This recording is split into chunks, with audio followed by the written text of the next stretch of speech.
Super. BS.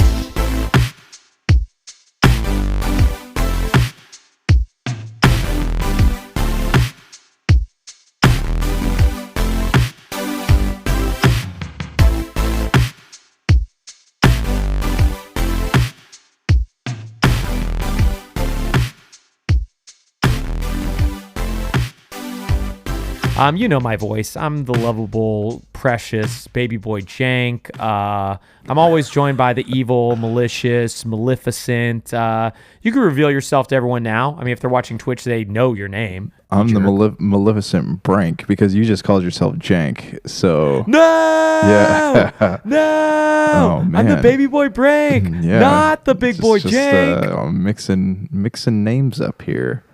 I am on a sleep deprivation track, okay? I've been Metroid dreading it hard, so I can't be worried about janks and branks and tanks and all the other things that we talk about on this show, okay? Yeah. Yeah? Yeah. Okay. All right. Hey, okay, because let me start things off by saying yesterday I watched Fast 9. Good. And it's a the Lord would want you to. pretty bad movie, you know? It's just not good. And No. I don't know if you've ever like zoomed in on Vin Diesel's shoes, but like he's got quite a lift going on that pair of boots he's got. It's like a half a ruler. Did you see the meme? I just had a friend who sent that meme today. I don't understand what's going on. Is this like a new thing today? I don't know. I took who was it? Because Nathan, Maybe it was you. Was it? I put it up on Instagram. I took a picture of it and I popped it up on Instagram. Oh, okay. Maybe it was you. I thought it was another one of my friends. I won't reveal them on this show. But yeah, I saw that picture. I thought it was really, really funny. Dude, I think you misspoke when you said not a good film when you meant to say the voice of our generation. That is what Fast 9 was. Some people watch movies and they just don't get it. That's the people who watched Fast 9 and just didn't love it and give it a 9 out of 10 or a 10 out of 10, really, is what it deserves. So you just don't understand film, and you don't understand good films, and you obviously don't understand Vin Diesel, and you need to be boycotted. Just a straight up barbarian, just living in the Stone Age here. Yeah, I mean, I know you like Valhalla a lot and you want to be a Viking, but you shouldn't be so discriminatory against great films. You jerk. Clearly. Clearly. Is that your first time watching it, or is this like your sixth or seventh watch? It's my like 30th time watching it. I just can't get enough of it. But I don't want to spoil anything, but when they go to space, that's a momentous occasion. It looks like a 9th grade film project is what that looks like. No, that's totally a lie. It looks like a 10th grade expert master class film project, okay? You just don't know the difference between 10th grade and 9th grade, okay? If you say so. I do say so, and I know the difference between 10th and 9th grade, okay? It's a huge difference. Such a big difference, man. Man, my microphone is like falling off today. I have no clue what's going on, so give me 1 second to make sure my mic doesn't fall off while I'm talking. How to fix Tell everybody your man. 5 favorite things about Fast 9 while I fix my mic. Family and that's important. cars and all the shots where they made you think that Paul Walker was still alive. That was pretty cool. Yeah, well, I mean, because he is alive in our hearts. I mean, in our hearts, yes. So, Big Boy Jank, beyond Fast and the Furious, what have you been doing this week? Have you been gaming like you're supposed to? I played more Tales of Arise. That's all I really had time to get to. Give us a book report. Where are you at in Tales of Arise? Just defeated. No, I'm about to take on that second boss that we were talking about. Man. Like, there's a lot of lead up to that. Like, I thought that the first time, I went to go save what's his name, Zephyr, that I was going to fight him. Don't reveal him. And it turns out you don't. You got to like go back to the hideout. Now you got to go back and try to find this guy. Like he's like a magician. He just like makes himself look like different things. He betrays you. He puts a knife in your back like Brutus. Yeah, like Brutus Iscariot from the Bible. He is gonna whoop your ass. That's what I'm gonna say. Honestly, that second boss fight is one of the hardest fights I've had so far. I haven't got to play that game recently. I do want to get back to it. I've had other more important gaming privileges that had to be attended to. Mm-hmm. We haven't done this podcast for 2 weeks, so I've been gaming like a monster over here, playing nonstop, killing things. But before I get to all of the cool things I've played and everything great in life, have you played anything else besides Tales of Arise, or has that been it? That's pretty much been where my time's at. Like I have been I went looking for the remaster of Alan Wake. You can't buy it in store. You have to buy it online. Okay. So probably going to get that. Butts.com? Through Butts.com. And I've really been wanting to go back and play Breath of the Wild lately, and it's on sale at Best Buy for $42. So I might go pick that up again. You sold it? I did, man. Yeah, I did. You are a jerk. That is one of the worst things I've ever heard of in my life. I didn't think that I was going to want to go back and play it again, but now I do. That's crazy to think you wouldn't want to go back and play it again. I was grading papers and listening to the soundtrack the other day, and I was like, you know what? I want to play some Breath of the Wild. Well, okay, that's good. I mean, finally doing something right with your life for once. Grading papers wasn't the right thing, but at least you're finally doing some Breath of the Wild, which I like. I think is good. Yeah. Well, I'm glad. I aim to please. I'm glad that you finally approve of my existence. I never said that I approve of you, okay? I'm saying that we're getting there. You're getting closer to an approval rating. Right now, now you're at 0 stars. I want to get you to 1. I want some more stars. Those stars are hard to attain. Do you have any type of star ranking system for your students? One where you put them down, mainly? No, I don't. I need to get one of those. Maybe like a sticker board, or I could like take stickers away, or maybe they'll change color from like gold to red, because red always signifies bad things in school. So if you have 3 red stars and you go home that day, like your mom asks you, like, why did you get 3 red stars? I think people will probably think that's cool. Like, that's like Triple X, and everybody loved that Vin Diesel film. So, especially 9th graders or whatever grade you teach, they love Triple X. They like it even more than Triple X State of the Nation or whatever the sequel is called. You know what's ironic about that statement? Triple X came out when we were in 9th grade. Yeah, it was an incredible film. I tried Googling Triple X movies. You might not want to put that in. What is the movie called? It's called Triple X, right? Triple X with Vin Diesel.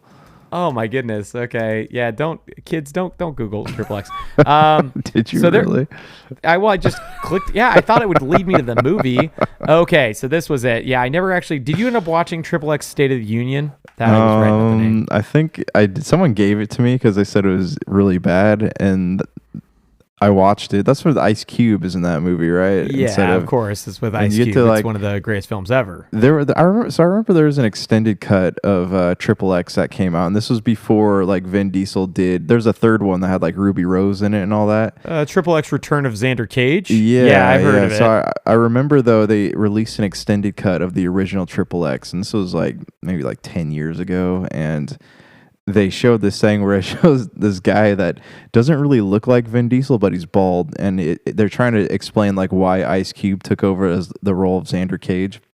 Yeah. And he's on a motorcycle, rides into a building, and the building explodes, and then all that comes out of the building, like rains from the sky, there's a flap of neck skin that has the 3 X's on it, and it just goes right on the sidewalk. And like, oh, okay, everything makes sense now. Wait, so that is the explanation for why Xander Cage isn't in the second movie? Yeah. So what's the explanation for why he returns in the third film?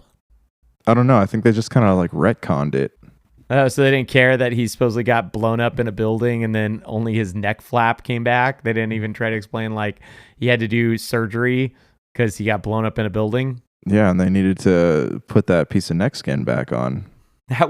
That's actually the plot for Return of Xander Cage. They have to get that neck skin back. Ice Cube's the bad guy in this one. He's holding the neck skin hostage.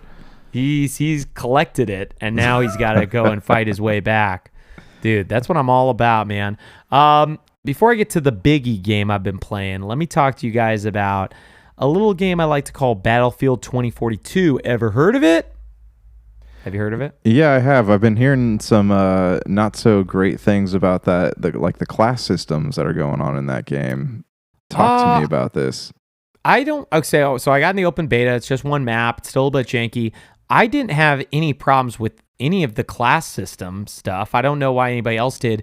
It seems like it's less class focused than the previous Battlefield games were. And to be honest, like that's something I like. I hated how important classes were.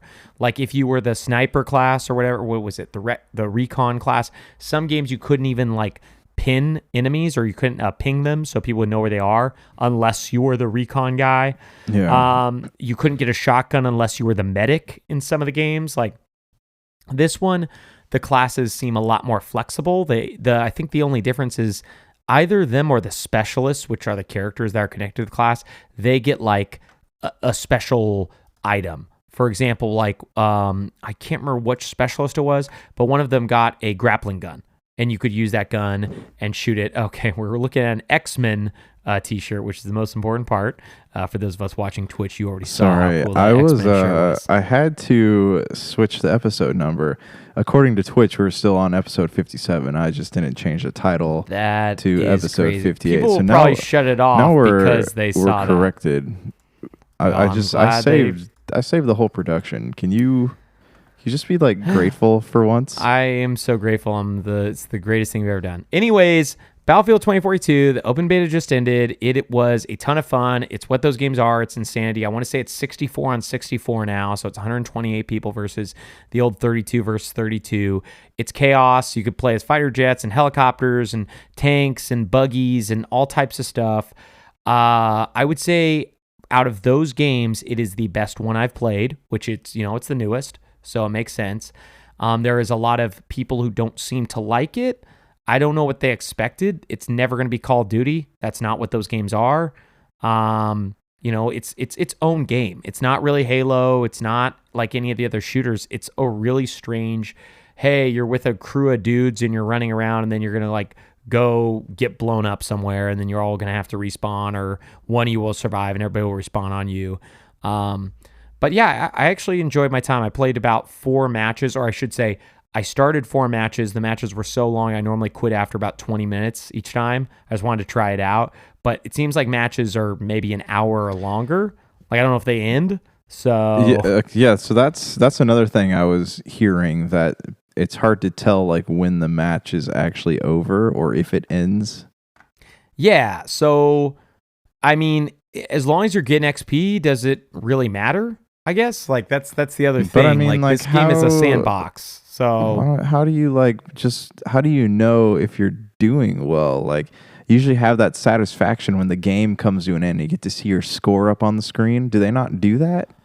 I think that's all there. I didn't get to the end of a match, so I don't know if it shows you who like won or who did the best, but I think you can press the back like select button, whatever you want to call it, the non-start button on every controller, the options button, and it will show you what the rankings are for each team.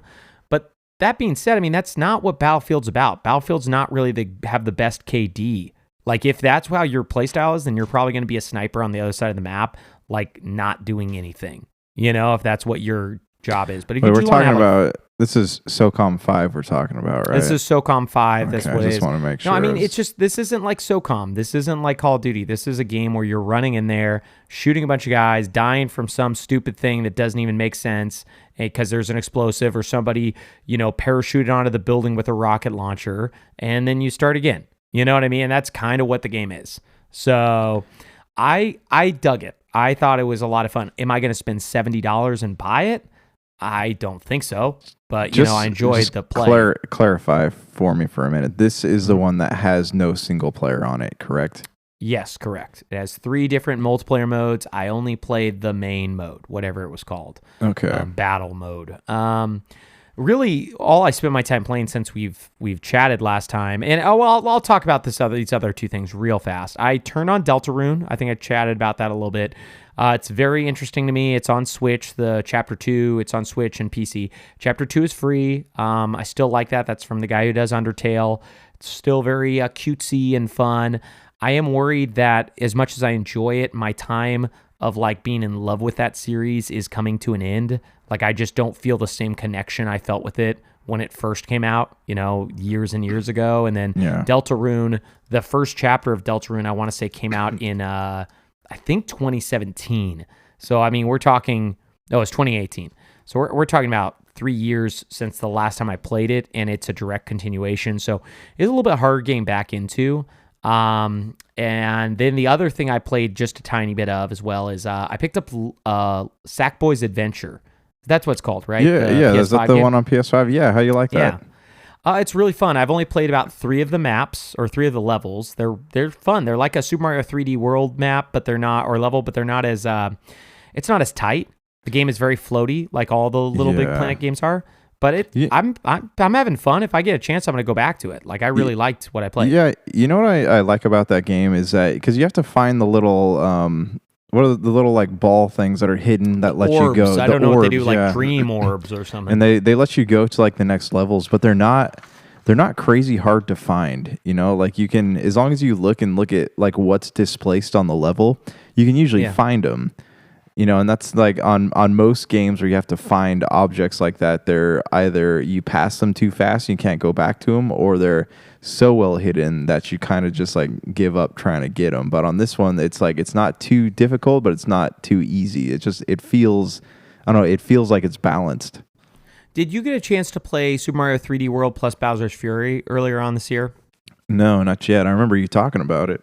Yeah, it's really fun. It's really good. I definitely recommend it. It's one of, if it had come out this year, it would definitely be in my top 5, like if the Super Mario 3D World had launched this year. But Bowser's Fury is a different thing, and even though it's part of the whole, package, it's not, Bowser's Fury I have some issues with. But Super Mario 3D World is a lot like what you're talking about. It's not that hard to find the 3 stars in every level, and it's really, really tight. I had a blast. My biggest problem with Super Mario 3D World is the only way to unlock the final, I think it's a level or a world, it might be 3 levels, is to play the game through 5 times with, or to have 4 people playing with you and then play it through twice, so you can get the top of the flagpole with every single character, which the final worlds are really difficult, and even the ones that aren't difficult, it takes a little bit of time to get to the end of each stage, even once you're really good at the game. So that was kind of my biggest beef, but the reason why I said all of that is because you were talking about a little bit of Big Planet, finding those little orbs being a lot of fun. I think you would enjoy Super Mario 3D World only because it feels like a much tighter version of Sackboy's Adventure. That being said, I'm enjoying what I've played of Sackboy's Adventure. Yeah, Speaking of tight stuff, I got Metroid Dread, and my boy, it is good. I can't recommend enough. It's definitely in my top 5 this year, probably really, really, really, really high up there. Full disclosure, I've never finished a 2D Metroid. I finished both Metroid Prime 1 and Metroid Prime 2, and I played Super Metroid for about 30 minutes several times, over and over again, and then just quit. I had it on 3DS, I picked it up, never got very far. Picked it up, or played it on the Nintendo Switch Online experience, never got very far. It's because you loved it, right? You just... That's because I loved it. It's so good, you just didn't want to play anymore. That's why my main thing, it wasn't that it was bad. Like, it's not a bad game at all. It's just an older game.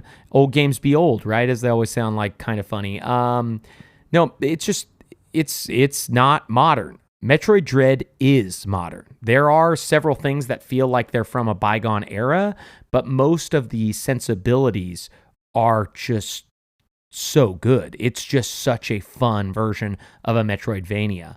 I talked about earlier this year a game called Interlilies, Quietus of the Night, and I spoke a little bit later on how my biggest beef with that is it felt like a less great version of Hollow Knight, a game that came out in 2018 on Switch, came out I think in 2017 on PC.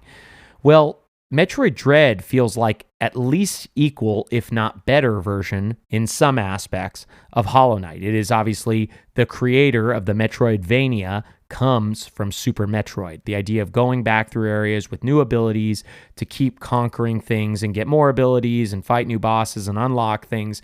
It's this constant cycle. It has issues, I don't need to get into those yet, but it is great. Are you going to play it? Metroid Dread? Yeah, maybe. I saw it at the store at Walmart, so I don't know if I'm going to pick it up. It's not really, those aren't really my favorite types of games, but I might check this out just because I've heard such great things. Yeah, I mean it's one of the best games to come out this year. Like that's, and not that we've had like a packed year. I will say September and August really brought the heat. There are now, thinking about 5 games I love is much, much harder now than it was just, 3 or 4 months ago. It was hard for me to really create a top 5 list of games I loved 4 months ago. Now I can't even think of like what that full list looks like unless I go to 10, because there's a lot of games I really did enjoy. And then we still got the holiday season coming out too, so that list. I mean, this holiday is going to be paltry, dude. It's got like what two huge titles: Halo Infinite and Forza Horizon 5. You might stumble upon something you enjoy. You never know.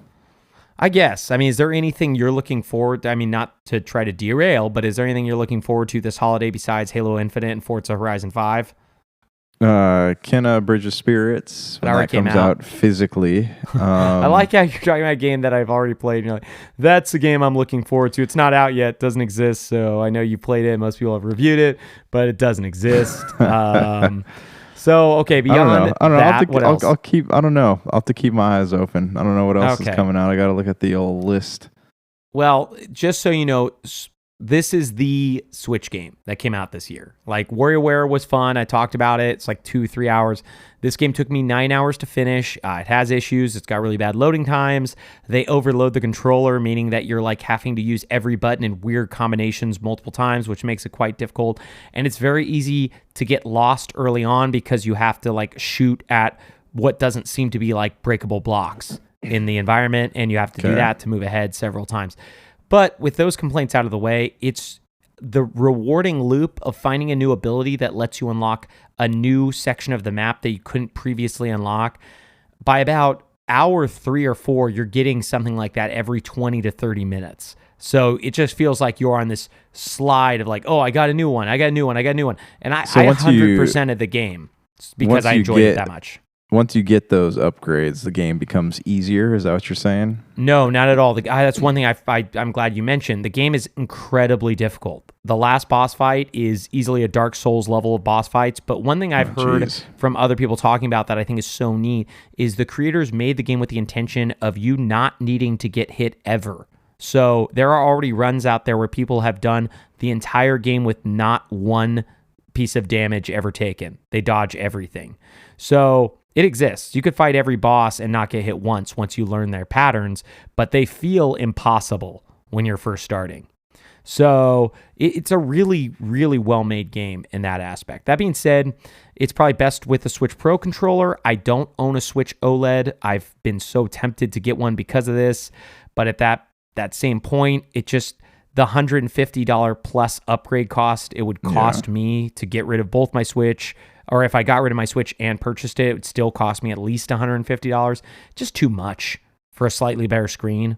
Are you going to get an OLED? We talked about it earlier. I don't feel like either of us are on board. I don't think so. Like, I got a buddy that picked up a bunch of them and he's scalping them, and I got my thoughts on scalping, but like I don't. You love it. Yeah, we've already talked about this last time. So you're a big scalp fan. You're a scalp fan. No, but my buddy's offered me one, and I don't know, man. Like, I just feel like there's better things to spend my money on right now. Yeah, probably like Pokemon cards, right? I know that's what you're mainly into. And Beanie Babies. You're probably getting Pokemon cards. Beanie Babies, Skippets. Lots of Skippets. I got a whole wall of Skippets. Do you guys, since I know there's youngsters at your house, do you have those weird, I don't even know what to call them, like boards that are essentially bubble wrap where you push it in and then all you do is push it in the other way, but kids seem to love it? Do you know what I mean? What is this? It sounds like I would love it. Reusable bubble wrap toy is what I would call it. It's probably got some stupid name that somebody calls it. Oh, they're called Poppets. Poppets. Yeah, fidget toy Poppets or whatever. Anyways, you can look it up online. They are stupid and dumb, but I've seen so many people buy them recently. I have to imagine it's $1 trillion industry at this point because I feel like everybody with children owns one, or owns 50, probably, realistically. They have them in the shape of Mickey's head, in the shape of Mario, all that stuff. Yeah, back to Metroid Dread. Yeah, I've seen these before. Yeah, they help with kids' stress because, a lot of kids' 401ks and Roth IRAs are not going up at the exact rate that they were hoping, especially with inflation. So children are pretty stressed out right now. I know. Hey, we're raising the debt ceiling, man. I mean, those toddler mental health, economic mental health we're gonna start seeing some big issues in that area here soon. I'm glad you brought that up. Our first sponsor is BetterHelp. No, I'm just joking. We do BetterHelp for kids. It's a toddler mental health program. That toy always blew my mind. Back to what kids should be worried about, Metroid Dread, because it's dreadful, is it's really fun. They have one annoying thing that they introduced called Emmys, but I could see both the good and bad. Emmys? Yeah, Emmys. Like just some like awards. Some girl you don't really like, and she follows you around. You're like, get away from me, Emmy. Sorry, that's not cool. That's not woke. That was me getting canceled live cancellation for making the most benign joke in the history of all time. Emmys are these robots, and they follow you around. If they grab you, there are 2 quick time events on the later ones you can do, which are almost impossible because they're randomized, and you have to hit an exact second at the light is flashed, which I did successfully twice. Otherwise, they kill you. I probably got killed 40, 50 times by them, but they respawn you right outside the door to enter. These characters, once you defeat them by getting special weapons, which can only be used on each one time, you get a new ability from them. They are supposed to be the dread. The game is supposed to be scary in that aspect. The game is not scary at all. Anybody who tells you it's scary must be scared of Beanie Babies as well, because it is like the least tense game I've ever played. Or I shouldn't say that, because it's very tense in terms of battle. It is not a scary game. Play Resident Evil Village, and then talk about scary games. But yeah, I can't recommend it enough. I should demand you play it so that by the end of this year we can at least have some thoughtful discussion about go ahead. Some of the best games that came out. You can demand it. I don't know if that means I'm going to go play it, but you can demand all you want to. I demand satisfaction. I'm going to walk over through this screen and slap you in the face and challenge you to a duel if you don't get Metroid Dread, okay? This is 1800s England. Yeah. What? So will they make a movie of it?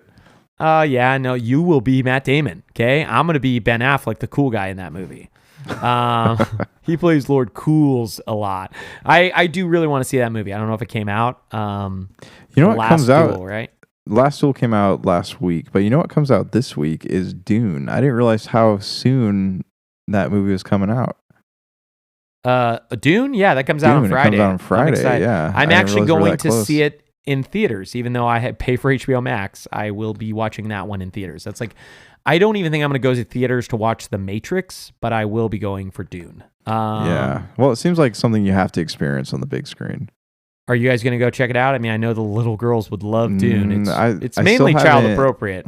I still haven't had a chance to even watch like James Bond. I still want to go see Venom at some point. I'll probably do Dune on the couch. Don't waste your time on Venom, but definitely see James Bond. Yeah.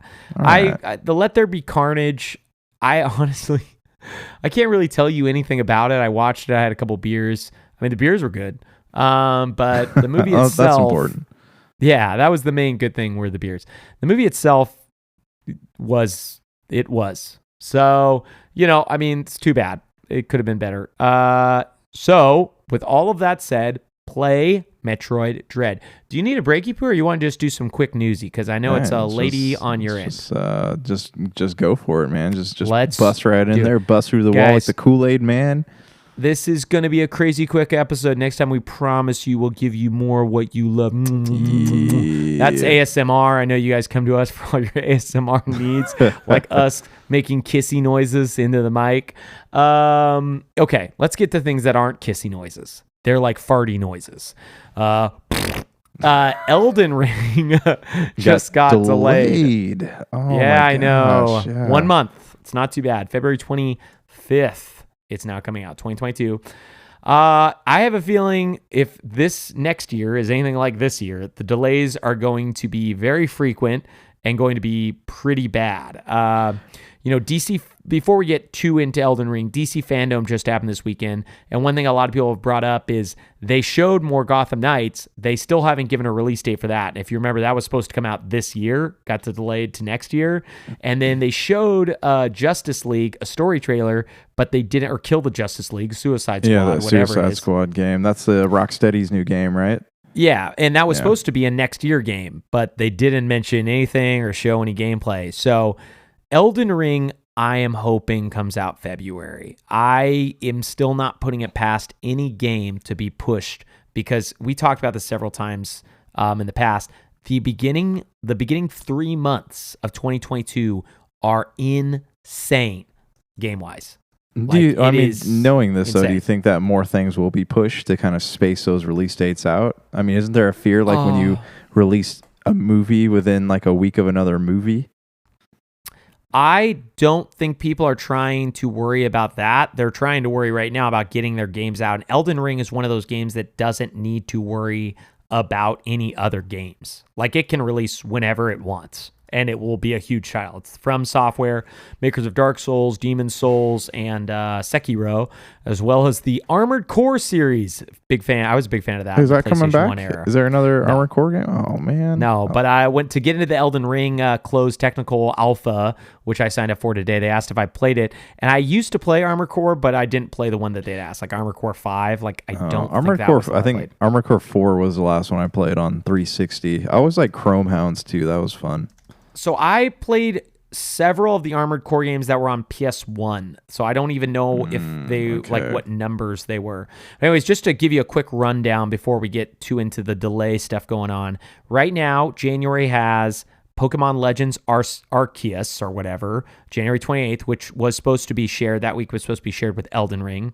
And then February has Dying Light 2, Stay Human, Horizon Forbidden West, Sifu, Elden Ring, and the new Saints Row. And Saints Row and Elden Ring are both February 25th games. So I have a feeling my bet would be on Saints Row being pushed. I don't think it's going to, if it is able to make it out, I don't think it's going to want to compete with Elden Ring.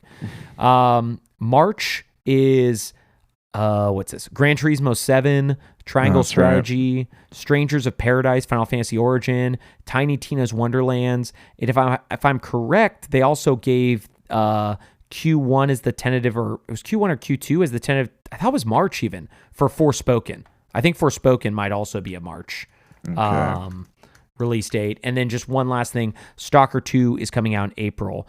And that's like what we know right now. There is a good chance more stuff is going to be announced and coming out. But yeah, it looks like Forspoken, I guess, I can't find anything where they have a date, even though I could have swore I saw March 23rd date. Let me see. September. Is this that same article? Wow, they really just, it's so hard to find very simple information like Forspoken release date, month. Anyways, nonetheless, there's a ton of stuff coming out, and it is very likely that early next year is going to be wild, but if we keep getting these delays, it's going to be like this year all over again. Yeah, we're going to get things titles dragged around a little bit.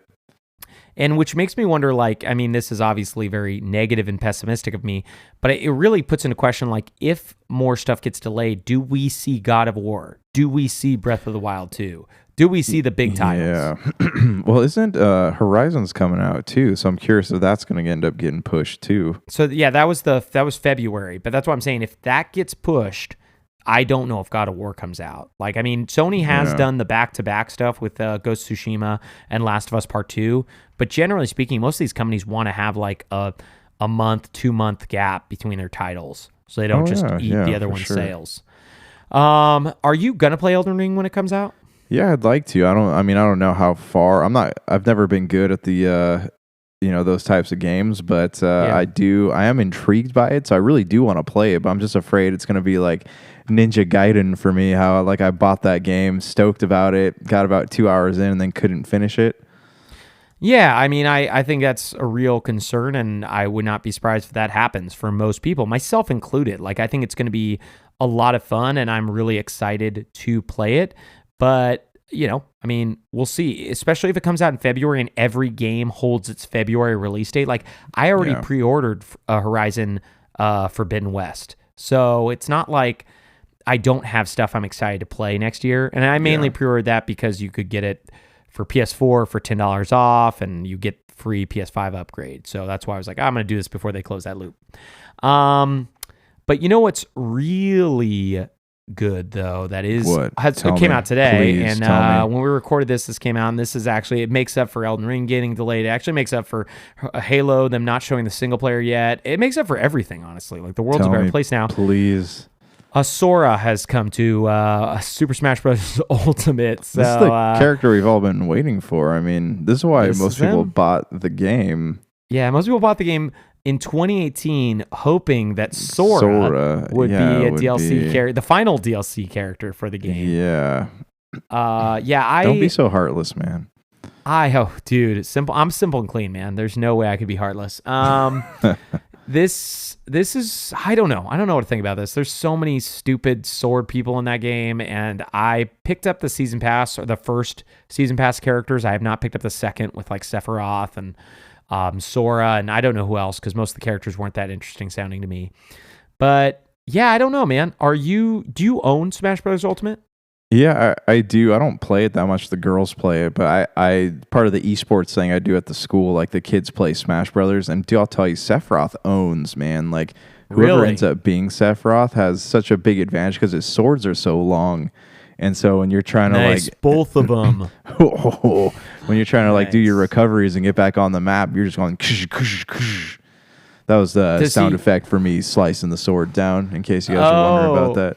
I thought you were like saying that he fell off the map and he used his sword to grapple onto the map again. Like, it's easier to like hit people away from the edge with those swords.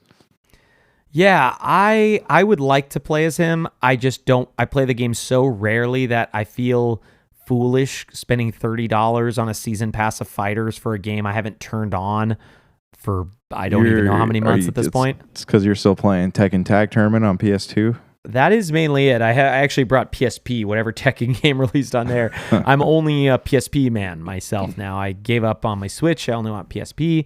PPP. Yeah, Sora coming to Kingdom Hearts, I guess, is what everybody wanted. I would have wished for... If they brought him, I would have wished that they could have kept the Disney licenses. But obviously, Disney is a monster to work with, so that is why he's just coming, you know? There's been some other small news. I mean, this has been like such a dry spell, but there was... Let's go through the small stuff, and then we'll get to the final big news for pretty much before we close out. It's going to be a really short episode today. Some of the other smaller news, Dying Light. Did you ever play Dying Light? No. It's cool. It's a zombie game. That's the one where you're doing like the parkour stuff? Yes. Oh, yeah, I played that one. Okay, so that is coming with releasing a next-gen patch, which I didn't expect because that's a 2015 game. So that's kind of neat. Final Fantasy 14 team is still planning on bringing that game to Xbox. That was announced. So that's cool. Allegedly. It sounds like it's going to happen, man. Just we'll see it. Watch. By the time it happens, nobody's going to be playing that game. They still haven't released like a physical PS5 version of that yet. I know they've been talking about it. I mean, why do they need to release a physical PS5? Who needs that? Is that for you? Who? Me. I'm the fan that wants a physical version of the game. I still have physical. You can't buy the physical PS4. I still have physical copies of Final Fantasy 11. All right, it's just okay. But you have multiple physical copies. I mean, like, why don't you just buy the PS? One on 360 and one on PC. You never know when you're going to want to play Final Fantasy 11. Yeah, and you never know which copy you're going to need. Neither of them really work anymore, but you need them both. Computers don't have disk drives. Yeah, it's useful. There you go, man. This is the man with the plan we're talking to. Speaking of which, before we get back to the short news, do you have any more Retro Rally Roundup? Have you been buying more retro titles? I have, actually. What'd you buy? I got 2. So yesterday, can you show them, or are they too far away? Are they hidden in their collection? They're in the room behind me. I can get them. We need to see them. If you're watching on All Twitch, right. this is important. We need to see. I am what's known as you could go grab them while I explain to people about my my predilection in life and what type of experience I have and what type of expertise I have. But I'm known as an expert collector grader. I'm who WADA uses. They send the games to me in my small apartment, and I use a large magnifying glass and I stare at them intently, and I kiss them and I lick them a little bit. And if I don't notice any smudges or spiders, I give them an A grade. And yeah, that's how you know that things are good. But if you see any lipstick on it, I'm sorry. Sometimes when I'm kissing games, I just got to put lipstick on because it just doesn't make sense not to have that lipstick. So we're going to see if this has lipstick on it. We know it's a professional grade, but let's bring it back on. We here need to know first, before you show us, we're looking for the lipstick marking to know that it's collector grade quality. Where is the lipsticks, the kisses? It's right there. It's in the booklet. I can't open it. I don't want to ruin it. Once the oxygen hits it, it just kind of goes away. Now it makes it worthless.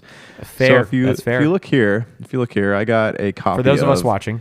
NASCAR 98 on Sega Saturn. Nice. NASCAR 98 on Sega Saturn, the most popular console. Condition. We have a nice little crack in the back here. The disc is in there. It's in pretty good shape there, as you can see. NASCAR 98 also came out on PlayStation, and that's where I had it as a kid. Probably a lot better than Sega Saturn. But this was about $8 at the local game store. So picked it up because I figured, why not? It's just there's a lot of reasons why not, but why did you choose to pick that up? Again, it was like $8-9. And are you going to start a Sega Saturn collection? Last time you were doing this, it was Genesis. I have Sega Saturn and I have Sega Saturn games, but I don't have this Sega Saturn game. Do you have the Die Hard trilogy? I do not have the Die Hard trilogy. Okay, then you need to stop collecting stuff till you get Die Hard trilogy for Sega Saturn. Okay. Do you have that sounds Dragon good. Force? I do not have Dragon Force. Dragon Force on Sega Saturn. That's another game you need. All right. Getting NASCAR 98. It's like starting your collection with I don't even know what starting your collection with. I have Croc on Saturn. Okay, I think that's the only one that truly matters. That's a good game. If you paid scheme of things. $150 for that, I would stand behind it. That'd be way more useful and a better use of money than $10 on NASCAR 98. Anyway, sorry about picking on that. As a real collector, I'm appalled that that's a game you bought. But go ahead. Also, on Sega CD here, I got Surgical Strike.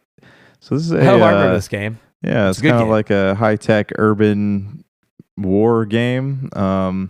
This one was about $14. You know what I noticed is that Sega Saturn games are... See, the disc is Sega in CD, pretty good right? condition. Not Saturn, sorry. Sega CD. For Sega CD games, they're actually a lot more difficult to find than Sega Saturn games. They didn't make very many of them. No, they did not. And, I have Jurassic Park on Sega CD also, but I also have Jurassic Park on Genesis, but you have the Laserdisc. Laserdisc? Of Jurassic Park, the film. Because unless you have the Laserdisc of... I don't even think you're a real Jurassic Park fan at this point, What do you know about it? Let me see if they have a Laserdisc of Jurassic Park. I hope they do, and then you need to go find it. They do. You need to get that to your collection. Are you building a Jurassic Park memoriam or something? Like in memoriam of? No, is Jurassic Park dead? No, I'm just dead. They're actually alive, as all the kids will tell you. And they're all named different stuff than when we were kids, just to F with you. Did you get anything else in your Retro Rally Roundup That's reboot it. or whatever? That's all I got today. Tune in next week, folks. Well, let's get to... I forgot this small piece of info. This is kind of interesting, I guess. I'll bring it up before we get to the real news story. Marvel's Guardian of the Galaxy, they found the download size. I guess on PC it's 150 gigs. Jeez. I don't have a clue what that game is anymore. The fact that it's 150 gigs makes no sense to me. That's big. Yeah, I have to imagine that's a typo when they put the software requirements in, because I'm thinking that game did not look that good. What they mean is 150 terabytes. That sounds more likely. That's more like it, yeah. Okay, let's talk about the biggest news, even bigger than Elden Ring. Let's kick it off with what everybody wanted to know. like Nintendo Switch at the same thing. Was it the same time as when they did Sora? No. We talked about this already, but we didn't know the pricing. They announced that Nintendo 64 and Sega Genesis games were coming to Nintendo Switch Online through a thing called Nintendo Switch Online Expansion Pack. And the first 9 games, just to give you guys a refresher, Super Mario 64, Mario Kart 64, Star Fox 64, Yoshi's Story, Zelda Ocarina of Time, Win Back, great game, Mario Tennis, Dr. Mario 64, and Sin and Punishment, a Japanese-only title. So a lot of us, when we were talking about this, were thinking this would be an extra $5 to $10 a year. Nintendo Switch Online currently costs $20 a year. Oh, I was off by 19. Yeah, there you go. It's $20 a year right now. Now, this is adding a few, like a handful of N64 games and Genesis games that you can buy in a collection already. But they're supposed to be adding on a lot more, though, right? As the year goes on, from what I understand. I mean, sure. Is going to grow. That's what they told us with Nintendo Switch Online, and that's rarely, besides the Donkey Kong Country games, they haven't added that much to it. They haven't added that much value. Here's my thoughts on this, though. Everyone always likes the idea of playing retro games, but I guarantee you a lot of people are going to pay for this service, and they're going to play these games like once or twice and maybe for an hour or two, and then they probably won't touch them ever again. Because that's what I do every time I bring my Sega Genesis out and plug it in. I'm like, oh, it's fun playing Comic Zone for a couple hours, but then I probably don't want to play it anymore for another 6 months. My first experience with Comic Zone was on Wii. That game is not that much fun, but it's neat looking. What do you know about it? I know everything. Yeah, man. The truth is, and I'll just be upfront with everyone, I will probably pay for this, but you all need to know, because we haven't even discussed it, this is an insane price. So like I said, Nintendo Switch Online currently, and they're not upgrading the online stuff. There's not new communication stuff. There's not better cloud data transfer stuff. There's nothing better about the online component. They're just adding some games, and they're giving you an Animal Crossing DLC called Happy Island, Happy Home Paradise, or something like that. I forgot they're pairing those up with each other. Well, you kind of have to, because they're asking for $30 a month extra. So more than double what Nintendo Switch Online currently costs. This new service for both Nintendo Switch Online plus the expansion pack costs $50 a year. Now, to put into perspective, before Xbox went with Game Pass and Gold used to be $50 a year. You'd get 2 free games a month, and they were relatively modern, up to 4 when there was 360 and Xbox One games. And it was, a very good online system. You get a bunch of other stuff. Same with PlayStation Online or PlayStation Plus. You would get a bunch of games for free, get a bunch of this other stuff. The online was relatively good. There was a lot of benefits and bonuses. Nintendo Switch's online stuff sucks. When I had it for 1 year, it is not good. It is bad. It is laggy. It's slow. It's not worth $5 a month. It's not worth $5 a year. It's not a good service. So like $5 a week? Is this what we're talking? Yeah, $5 a day actually is what I was really thinking. But it's, they want people to pay for it so they'd get more virtual console games, essentially, the games they wouldn't let us have that we already paid for. So you could play these games digitally. And now that they're bringing the consoles that people are wanting, like N64, maybe not Genesis so much, but Nintendo 64, they're asking for more than 2.5 times. And I think the way they're trying to deflect the blow is that they're going to give you this DLC for Animal Crossing. Now, maybe they'll give us more DLCs in the future. We don't know. That's not discussed at all, and I wouldn't count on it. But that DLC is $25. So for the first year you get it, if you're a big Animal Crossing fan, you're essentially paying $5 more to get these N64 games. But if you're like Big Boy Jank over here, who doesn't even own Animal Crossing, this is like almost like that. They're going to come after me. All the Animal Crossing fans are going to come after me. I'm looking at all of our viewers right now. They're literally furious. They already have grabbed the pitchfork. They've said the chat's just going off the chain right now. Dude, this chat, man. I don't even want to meet him, dude. I'm going to go into hiding here. Oh, dude, you better start. Not disclose. Don't dox him, anyone. Please don't dox him. We're being rated. But yeah, man. So if you're not into Animal Crossing, this is more than 2.5 times for essentially 9 N64 games. They said they're going to add, I think 6 more games that they mentioned. but they didn't give a time frame. If it's as bad as like the Super Nintendo and Nintendo games are, it might take a year or two to get the extra games, because that's like how they release Super Nintendo games about every 3 months. They release one or two, and they're normally like bad games, like Joe and Mac, games I used to play as a kid. I don't know if you played Joe and Mac, but I love that game as a kid. It's a really crappy game. Yeah. So what do you think of this, man? $50 a year. Are you going to get it? Probably not. I don't play enough like Switch, and I don't really have a hankering to play retro games like on the Switch. You know, if I want to play them, I'll probably just like hook up my Nintendo 64 or, you know, my Sega or whatever. I don't think I'm going to pay for a service to play games that like I already own for the most part. Okay, I mean, so you have no interest in it at all? It's cool. I might. I mean, maybe I'll change my mind, you know. But as of right now, I probably will not invest in it at this current moment in time. Yeah, I mean, I think that's a fair and valid point. I probably will still get it just because I have so much nostalgia for N64 titles that even at $50, I honestly would have had to go to about 60 or higher for me really to bat an eye. That being said, I'm probably not going to get day one anymore. I think $50 really killed a lot of my hype. It's more going to be that day when I'm feeling like, oh man, I want to play Ocarina of Time. You know, that's when they'll get me. Yeah. But yeah, I really am disappointed. Like, Nintendo makes a lot of bad decisions all the time. Like, I feel like out of the companies we talk about, they often make the worst decisions. The reason why they get a pass is because a lot of their games are fun and they have so much nostalgia and, you know, a lot of things going for them that PlayStation and Microsoft don't have. PlayStation and Xbox don't have. Like, no other company has this big of a legacy with characters like Mario and Kirby and just all of their huge franchises.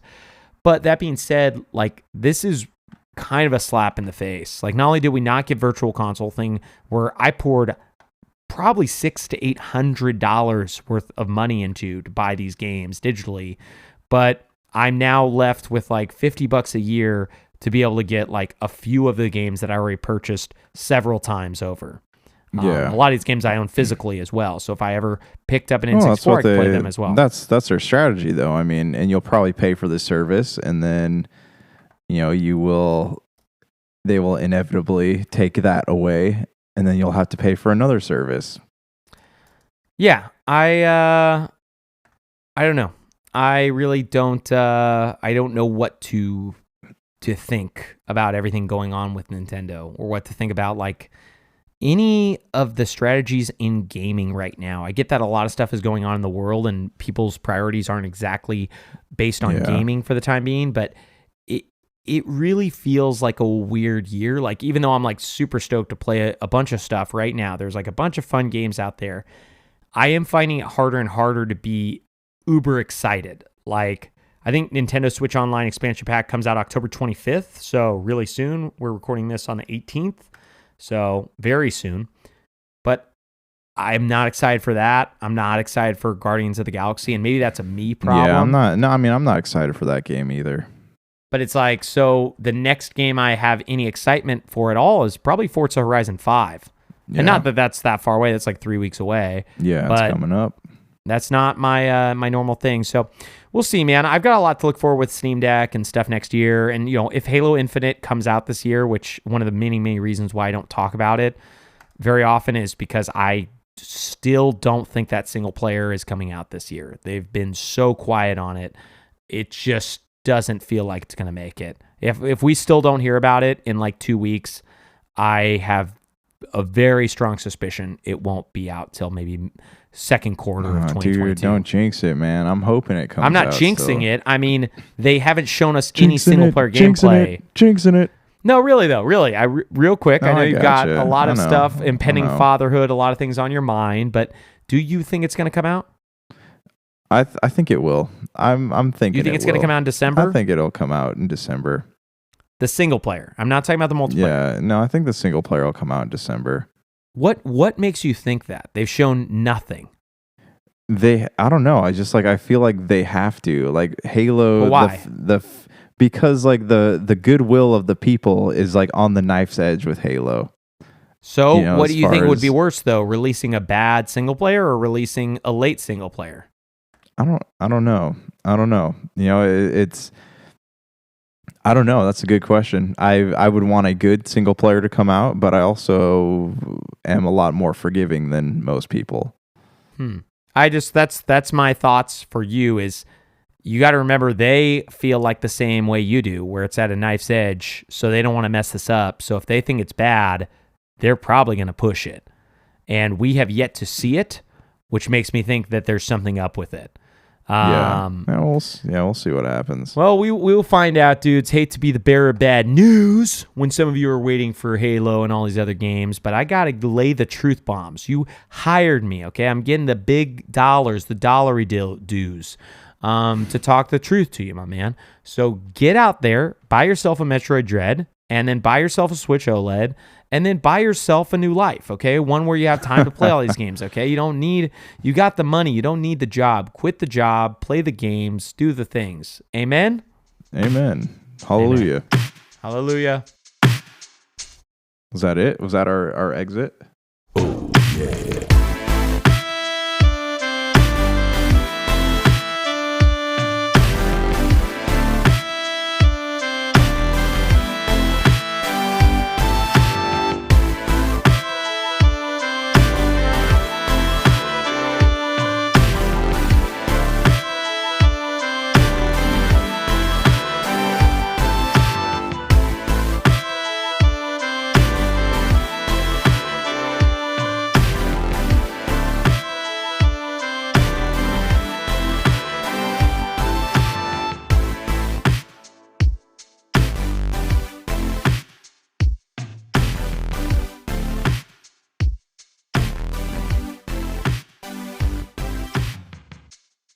Everybody loves clapping. That's why we always start our podcast with clapping, because people know it's like a round of applause. Everybody's like, wow, these guys are so good.